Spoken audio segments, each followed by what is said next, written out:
हाँ जी बिल्कुल जी कि दिन ब दिन महंगाई का जिन है जो बेकाबू होता जा रहा है। जमीन तो उगण वाली सब्जियां दी कीमत आसमाना नाल गल्लां कर रही ने। इस तरह तकिया जाए तो चिकन की उच्ची उड़ान है जी मसलसल जारी है। चिकन 600 रुपया फी किलो के हिसाब से फरोख्त हो रहा है। इस तरह गल की जाए बीफ के हवाले नाल तो बीफ की जी कीमत है वो 1200 तो लैके 1400 रुपया फी किलो के हिसाब नाल फरोख्त हो रहा है। मटन है जोड़ा उसनों तो हथ लाना ही मुश्किल तरीन हो रहा है।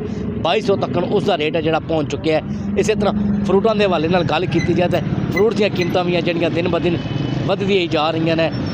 जिली इंतजामिया या हुकूमत पंजाब की तरफों बड़े बुलंद बाला दावे किए जाते हैं कि महंगाई तो कंट्रोल किया जा रहा है, लेकिन ग्राउंड रियलिटी बिल्कुल तब्दील है। या इतने महंगाई है जी इस कदर बेकाबू हो चुकी है कि गरीब तो दिहाड़ीदार तबका है जोड़ा वो 2 वक्त की रोटी तो मुकम्मल तौर पर कासर हो चुके हैं। इस तरह जिले खरीदारी करने वास्ते शहरी पहुँचते हैं, चाहे वह सब्जी मंडी आवन या फिर फ्रूट मंडी आवन, तो इतने जिले अशिया की कीमत पुछते हैं तो उन्होंने पैरों थल्लों जमीन निकल जाती है कि इतनी महंगाई है जी किस हिसाब नाल हो चुकी है। सस्ती प्रोटीन है जी वो भी शहरियों तो मुकम्मल तौर पर वो महरूम हो चुकी है। शहरी उसको नहीं खा सकते हैं क्योंकि उन्होंने कीमत भी जड़ियाँ वो बढ़ चुकी ने।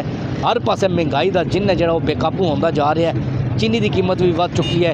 हर चीज़ की कीमत है जी वो बढ़ती जा रही है। महंगाई है जी दिन ब दिन वो भी बढ़ती जा रही है। सानू महंगाई का कंट्रोल जो है वो बिल्कुल नज़र नहीं आ रहा, जबकि शहरियों का मुतालबा है कि महंगाई है जी उस तो कंट्रोल किया जाए, महंगाई को काबू पाया जाए ताकि शहरी ने जोड़े वो 2 वक्त की रोटी है जी आसानी तौर पर खा सकन, अपनी खरीदारी है जी कर सकन जी।